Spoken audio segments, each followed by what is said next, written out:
बढ़ती उम्र के साथ साथ लोग कई तकलीफदा हालात और परेशानियों का शिकार हो जाते हैं जो उनकी ज़िंदगी को मुश्किल और रोज़मर्रा की तर्ज ज़िंदगी में खलल डालती है।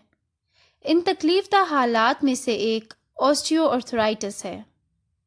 ऑस्टियोआर्थराइटिस आर्थराइटिस की ही एक टाइप है और आर्थराइटिस एक ऐसी पेनफुल जॉइंट कंडीशन है जो एक या एक से ज़्यादा जॉइंट्स को मुतासर करती है। स्वेलिंग यानी कि सूजन, जॉइंट्स पेन जोड़ों का दर्द, स्टिफनेस और टेंडरनेस ये इसकी मेन सिम्टम्स हैं, अहम अलामात हैं। आर्थराइटिस आहिस्ता आहिस्ता उम्र के साथ साथ बढ़ता जाता है और जॉइंट को ख़राब करता है। ऑस्टियोआर्थराइटिस और रूमेटॉइड आर्थराइटिस आर्थराइटिस की आम इकसाम है।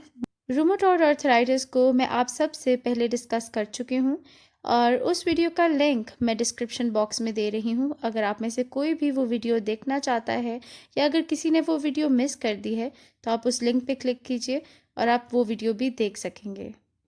मैं हूँ doctor Sara Zafar and you all are welcome to my YouTube channel. तो आज की इस वीडियो में हम डिस्कस करेंगे ऑस्टियोआर्थराइटिस को और किस तरह से ये नी जॉइंट को अफेक्ट करता है। ऑस्टियोआर्थराइटिस एक प्रोग्रेसिव डिजीज़ है, यानी कि ये वक्त के साथ साथ बढ़ता चला जाता है और मौजूरी का बाइस बनता है। हर शख्स में ऑस्टियोआर्थराइटिस के साइंस और सिम्टम्स मुख्तलिफ अपीयर होते हैं। हर शख्स फ़र्क सिम्टम्स एक्सपीरियंस करता है, लेकिन जो एक बात कॉमन है वो ये है कि वक्त के साथ साथ ये जॉइंट को मज़ीद कमज़ोर और खोखला बना देता है। दुनिया में की जाने वाली रिसर्चेस इस बात को प्रूव करती हैं कि ऑस्टियोआर्थराइटिस आम तौर पर जिस जॉइंट को अफेक्ट करता है वो है नी जॉइंट। बहुत सारी स्टडीज़ से ये मालूम हुआ कि तकरीबन 90% ऑस्टियोआर्थराइटिस के पेशेंट्स में अफेक्ट होने वाला जॉइंट नी जॉइंट है। लोग आम तौर पर दर्द की वजह से अपने अफेक्टेड जॉइंट में मूवमेंट को रोक देते हैं, उसकी मूवमेंट को रिस्ट्रिक्ट कर देते हैं, बल्कि वो ये नहीं जानते कि इस तरह करने से जॉइंट मज़ीद कमज़ोर हो जाता है। अफेक्टेड नी जॉइंट की हेल्थ को मेंटेन करने के लिए बैलेंस और मूवमेंट बहुत ज़रूरी हैं और फिज़िकल थेरेपी से आपको इसमें बहुत मदद मिल सकती है। मूवमेंट और एक्सरसाइज के दौरान पेशेंट को दर्द ज़रूर महसूस हो सकता है, लेकिन with the passage of time वक्त के साथ साथ आप खुद ब खुद tenderness, stiffness, loss of flexibility और स्वेलिंग जैसे सिम्टम्स को कम होता हुआ महसूस करेंगे। नी ऑस्टियोआर्थराइटिस में नी जॉइंट स्टिफ हो जाता है और नी जॉइंट के इर्द गिर्द जो उसके सराउंडिंग मसल्स हैं वो वीक हो जाते हैं। नी जॉइंट हमारी बॉडी के उन वेट बेयरिंग जॉइंट्स में से है जो कि बॉडी को होल्ड और कैरी करने में सबसे ज़्यादा हेल्प करते हैं। ऑस्टियोआर्थराइटिस से होने वाली पेन और स्टिफनेस से रोज़मर्रा के काम करना मुश्किल हो जाता है, लेकिन फिजियोथेरेपी ऑस्टियोआर्थराइटिस के मरीज़ों की बहाली में बहुत मदद करती है। फिजियोथेरेपी से अफेक्टेड जॉइंट में पेन कम होती है और जॉइंट फंक्शन इम्प्रूव होता है। फिजियोथेरेपिस्ट्स अपनी पेशेंट्स की जॉइंट कंडीशन को और सीवियरिटी को देखते हुए उनके लिए प्रॉपर ट्रीटमेंट प्रोटोकॉल तैयार करते हैं। हर डॉक्टर का बनाया गया treatment plan patient to patient vary करता है। हर पेशेंट की कंडीशन को देखते हुए उसको मद्देनज़र रखते हुए डॉक्टर ट्रीटमेंट को प्लान करते हैं। फिजियोथेरेपी के अकॉर्डिंगली नी ऑस्टियोआर्थराइटिस के ट्रीटमेंट प्रोटोकॉल में इलेक्ट्रोथेरेपी, स्ट्रेंथनिंग एक्सरसाइजेस और आइसोमेट्रिक एक्सरसाइजेस का सबसे ज़्यादा इस्तेमाल किया जाता है और इसके साथ साथ कुछ मेडिसिन्स भी दी जाती हैं ताकि रिकवरी को बेहतर किया जा सके।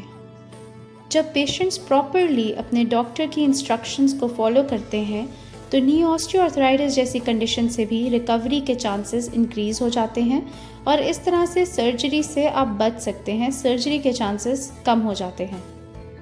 नी ऑस्टियोआर्थराइटिस में जॉइंट कार्टिलेज डैमेज हो जाती है। ट्रीटमेंट से उस कार्टिलेज के नुकसान को रिवर्स करना तो मुश्किल होता है, लेकिन जॉइंट पेन, स्वेलिंग, इरिथमा इस तरह के सिम्टम्स को हम कम कर सकते हैं और मोबिलिटी को इम्प्रूव कर सकते हैं।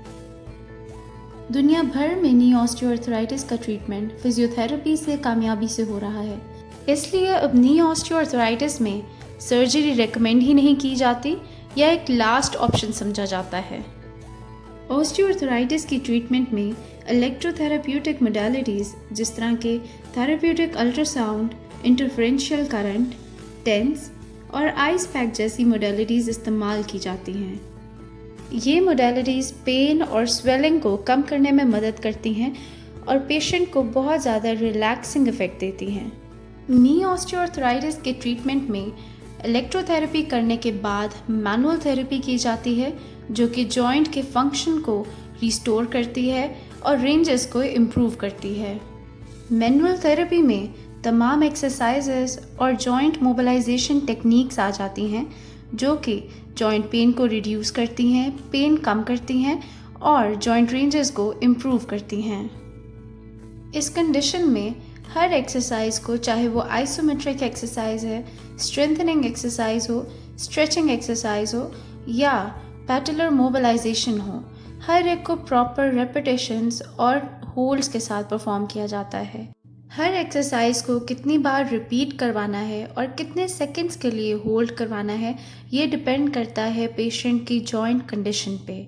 ज़्यादातर आइसोमेट्रिक एक्सरसाइजेस को हम 10 रेपिटेशंस और 10 सेकंड होल्ड्स के साथ करवाते हैं। स्ट्रेचिंग एक्सरसाइजेस पेशेंट की नॉर्मल रेंजेस को रीगेन करने और पेशेंट को इंडिपेंडेंट बनाने में हेल्प करती हैं। नी ऑस्टियोआर्थराइटिस में अफेक्टेड जॉइंट की स्टेबिलिटी को इम्प्रूव करने और एबनॉर्मल जॉइंट फोर्सेस को कम करने के लिए फिजियोथेरेपिस्ट स्ट्रेंथनिंग और स्टेबलाइजेशन एक्सरसाइजेस भी करवाते हैं, जो कि पेशेंट्स के लिए बहुत ज़्यादा फ़ायदेमंद साबित होती हैं। एक्सरसाइजेस पेन को कम करने और जॉइंट के फंक्शन को इम्प्रूव करती हैं। इसके साथ साथ पैटेलर मोबिलाइजेशंस भी करवाई जाती हैं, जो कि जॉइंट की नॉर्मल रेंज को रिस्टोर करने में हेल्प करती है। इसके साथ साथ नी ऑस्टियोआर्थराइटिस के ट्रीटमेंट में कोल्ड थेरेपी, हीट थेरेपी और हाइड्रोथेरेपी का भी इस्तेमाल किया जाता है। नी ऑस्टियोआर्थराइटिस में सबसे कॉमन सिम्टम जो है वो अफेक्टेड जॉइंट पे आपको स्वेलिंग नज़र आएगी। उस स्वेलिंग को कम करने के लिए कोल्ड थेरेपी बहुत ज़्यादा बेनिफिशियल है। कोल्ड थेरेपी में बेसिकली आइस पैक का इस्तेमाल किया जाता है। अगर आपके पास कोल्ड पैक घर पे मौजूद हो तो बहुत अच्छा है, नहीं तो आप बर्फ़ का इस्तेमाल भी कर सकते हैं। कोल्ड थेरेपी करने के लिए आप दिन में तकरीबन 2 से 3 बार अपने अफेक्टेड जॉइंट को आइस पैक से कवर करेंगे। तकरीबन 20 मिनट तक आप अफेक्टेड जॉइंट पे कोल्ड थेरेपी अप्लाई करेंगे और आप खुद देखेंगे कि स्वेलिंग आहिस्ता आहिस्ता कम होगी। अब बात करते हैं हीट थेरेपी की। हीट थेरेपी ब्लड फ्लो को इंक्रीज़ करती है। ब्लड फ्लो इंक्रीज़ होने से नी जॉइंट और नी जॉइंट के सराउंडिंग मसल्स रिलैक्स होते हैं और स्टिफनेस कम हो जाती है। हीट थेरेपी के लिए हॉट पैक का इस्तेमाल किया जाता है, जो कि अफेक्टेड जॉइंट के इर्द गिर्द लगाया जाता है। अब बात करते हैं हाइड्रोथेरेपी की। हाइड्रोथेरेपी को वाटर थेरेपी भी कहा जाता है। हाइड्रोथेरेपी में नी ऑस्टियोआर्थराइटिस के सिम्टम्स जैसे कि लिमिटेड मोबिलिटी, स्वेलिंग, इरिथेमा और स्टिफनेस, इनको कम करने के लिए पेशेंट को गाइड करते हैं कि वो जेंटल एक्सरसाइजेस पानी में परफॉर्म करें। नी ऑस्टियोआर्थराइटिस की ट्रीटमेंट में electrotherapy, manual therapy, mobilisation, cold therapy, heat therapy या हाइड्रोथेरेपी, जो भी ट्रीटमेंट प्लान हो, ज़रूरी ये है कि पेशेंट अपने डॉक्टर के साथ फुली कोऑपरेट करे। इस तरह से रिकवरी बेहतर और बहुत जल्दी होगी। नेक्स्ट वीडियो में मैं आपके साथ शेयर करूंगी वो तमाम बेस्ट एक्सरसाइजेज जो नी ऑस्टियोआर्थराइटिस की ट्रीटमेंट में करवाई जाती हैं। वो एक्सरसाइजेज जो आज हमने डिस्कस की, उनको हम परफॉर्म करके नेक्स्ट वीडियो में आपको दिखाएंगे, ताकि आप बेहतर तौर पे उनको समझ सकें और जल्दी रिकवर कर सकें। इस वीडियो को लाइक करें और सबके साथ शेयर करें। And stay connected to this channel and I will be back with another video.